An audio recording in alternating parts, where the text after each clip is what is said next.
Hi, it's me, Brandy, or Brand1818, whatever you'd like to call me. And, sorry I look like crap and I'm not wearing makeup. I decided to make a video. I just woke up, obviously, and, yeah, I decided to make a video. This is not obviously a tutorial video. This is, a video, I guess an update video. Tomorrow is January 29th, and that's I guess the anniversary of Jonathan's death, I guess you would call it. So it's been pretty much a year since Jonathan's been gone. Yesterday was Friday, January 27th, and that was the last time I kissed and said I love you and did all these last things with Jonathan before they sedated him, and that was the last time I really got to see the person I fell in love with. I don't know really what to say, because like I don't know what I do to cope with it, because I mean I work a lot. I work 6 days out of the week, and that's fine. Like I don't complain because I'm used to it at this point. I work a lot, so that keeps me busy, and then when I'm not at work, I babysit Hayden, or I watch movies, or I mess with my makeup, which is a hobby. So I do things to keep me busy and keep my mind busy, because I don't like to think about losing him. I mean, I do at times, and it's really hard, but I just try to keep my mind busy. I think about him like constantly, so it's not like I'd never think about him. I'm always thinking about him, but I just don't. When I keep myself occupied, it makes me forget about the bad, so I don't have to think about the bad things that I remember. I just remember the good times we had. I also like to talk to my dad or Jonathan's sister, because I feel most comfortable talking to them about Jonathan. My dad lost my mom in 2010, so he pretty much understands where I'm feeling when it comes to losing someone you love or losing a spouse.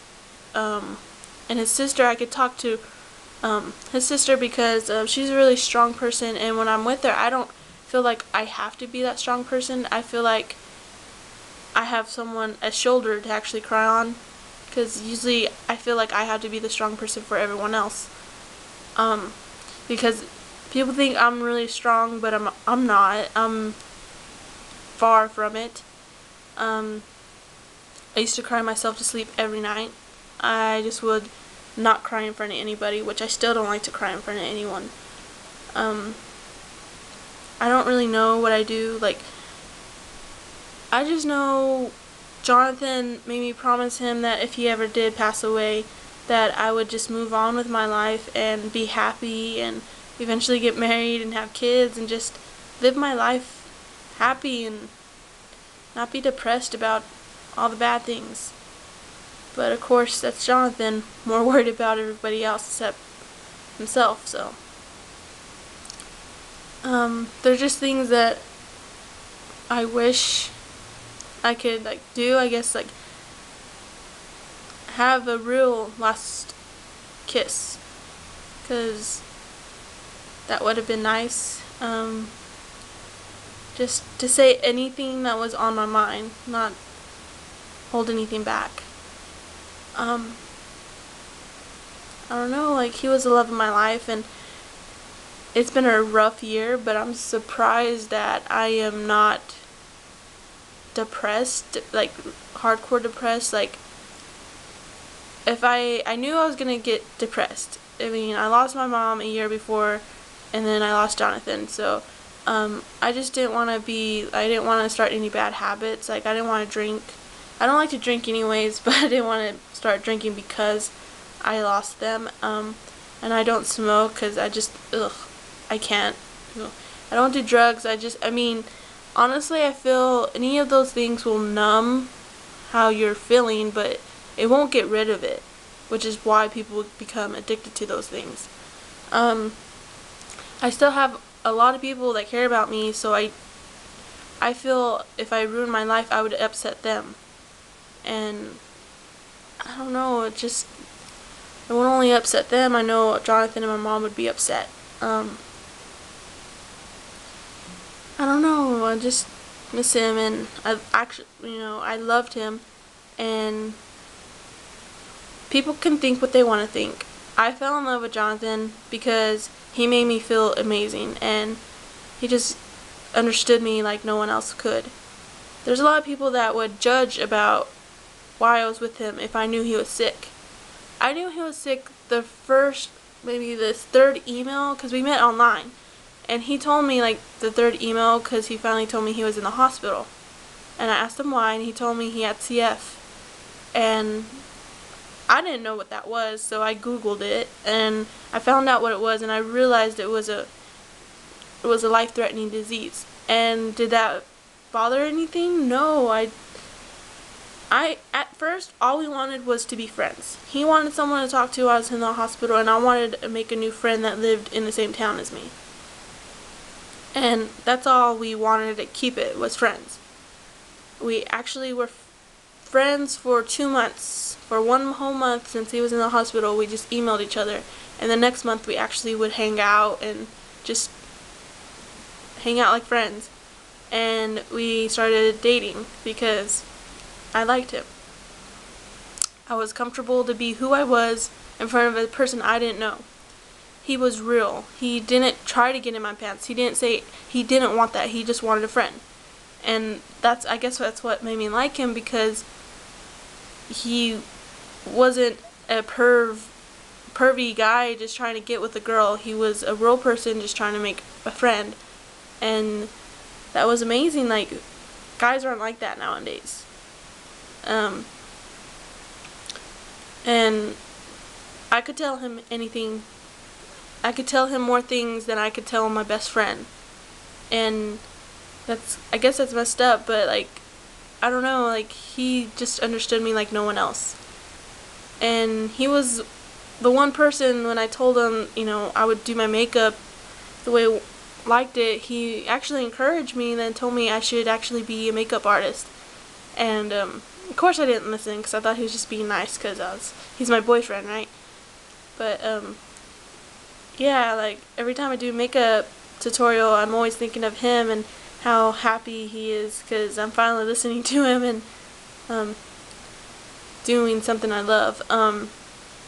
Also, I didn't get with him because he was sick. Some people thought I wanted to be with someone because some people like to be with people they can take care of, but that's not the case. Why would I want to have my boyfriend in and out of the hospital?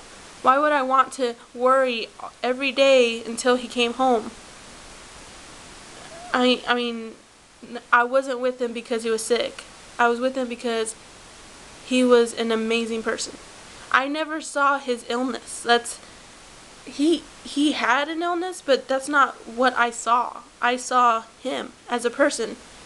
And I loved him for him, not because he had cystic fibrosis. He was just great. And that's why I loved him. I didn't love that I had to take care of him, and I didn't have to take care of him. I did it because I loved him. He was one person that I wanted, like, to be super healthy. I wanted him here, and if that meant do anything it takes to keep him healthy and with me, then that's what I was going to do, because I loved him, and he did the same for me. Whenever I would have the flu, or when I got my little illnesses, or my little sickies when compared to his, he would be with me all day and take care of me, even though I felt bad because, what the flu is nothing compared to what he had. But he still took care of me because he loved me, and he would go to the store if I needed medicine, and he would bring it. Like, one time I was sick and I was at work, and I didn't think they were gonna let me leave. He went to the pharmacy and asked them what kind of medicine I should take, and they brought it to me. But at the exact same time they sent me home. But the fact that he went out of his way to come and help me is why I loved him, and the fact that I would go out of my way and help him is why he loved me. The last month of his life, I left work and eventually I had to quit because I was just gone for a long time. And I didn't mind because I loved him so much, and I slept on a chair every day, and I just wanted to be with him. I did not want to be gone, and obviously he didn't want me to be gone either, because there would be times where I would just leave for 5 minutes to go get me something to eat right quick, and he'd be worried that I left him. And I loved him so much, I did whatever it took to be with him.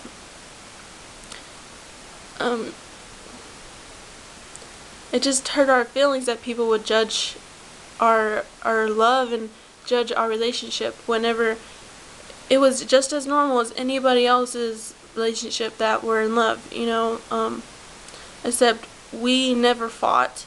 And the reason that is we didn't think there was time in our lives to fight, because we never knew when it was going to be the last time we'd be with each other. So if we would have different opinions about things, he would listen to my opinion and I would listen to his, and we'd get over it, because there was no time. Who knew when it was going to be the last time with each other? So we never argued or fought or did any of that normal, I guess, couple things, but I'm pretty happy. I think if we were still together, if he was still here and we were together, I don't think we would have any fights or any of that, because he was more of the kind of person that would hear you out instead of having too much pride to want to be wrong. Even though I'm really stubborn, and we're both stubborn, but we just didn't see the point in fighting. I don't know, just I loved him and he loved me, and I wanted to marry him. And I think if he was here, I don't think we would be engaged. The reason he proposed is I proved to him that I wasn't going to leave him. He was scared that I was going to leave him, but yeah, no. I loved him too much to do that to him. I mean, there are some people that are with people that are sick, and they just realize they can't handle being with someone that's sick. Not because, you know, they want to be selfish, they just emotionally can't handle that, and they can't see the person they care about the most be in and out of hospitals and stuff. And he was scared I was that type of girl, and, you know, my mom was sick in and out of hospitals, so at that point I was used to it. I was used to hospitals, you know, I didn't like it, you know, I didn't like having that worry, but, you know, at the same time, all I saw was him, and I didn't care that he was sick, because I just loved him. And at first, I cared about him, and I liked him, and I just wanted to be with him. And when he proposed, it was after, I guess I proved to him that I would do anything for him. I would bathe him sometimes whenever, you know, in the hospitals, and, you know, and I would just help him up, and I would do things for him. And before he proposed, I had helped him get up and do something, and I guess he realized that I was there and never going to leave him, and that's when he asked me to marry him. He didn't want to propose thinking that he was being rushed. We wanted to get married when we were ready, and I knew I wanted to marry him. I told him I'm ready when he is, because no matter what, I will love him no matter what we do. Like, if we decided just to stay pre-engaged, then that'd be fine. Or if we did get engaged and not get married for years, that's fine too. We decided that before he proposed, we actually wanted to have a kid before we got married. That sounds weird, but that was just something we preferred to do. I knew he was never going to leave me, and I wasn't going to leave him, and we wanted to rather focus on having a baby than getting married. And that sounds weird, but yeah, and we never got to have the baby because I don't think he could, but we did have 2 false alarms, so it was kind of scary. I don't know, just, I'm surprised I'm not crying. By the way, I don't know. They're just, I don't know what I do to stay happy. I guess because I think of him and my mom, and I know if they were here with me, they thought that's all they would want was for me to be happy.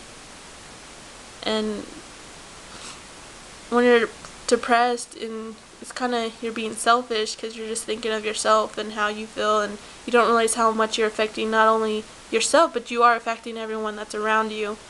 And I don't want to worry any of my family members or friends and all that, so I try to keep my head up. And I know Jonathan's always with me, and yeah, and I know someday I will fall in love and again and get married. Who knows when that is, but when I do fall in love again, they're not going to replace Jonathan's love, because I will always love him forever and always, and he will always have the key to my heart, and the person that I'm going to be with would have to understand that. And I'm not saying that I would love Jonathan more or love this guy more, it's just, he would have to understand that I would always have great feelings for Jonathan. I mean, he was such an amazing person, and everyone I know was just thought he was the greatest person in the world, and I don't know how to explain that. He made an impact on everybody he met, and people like that are rare.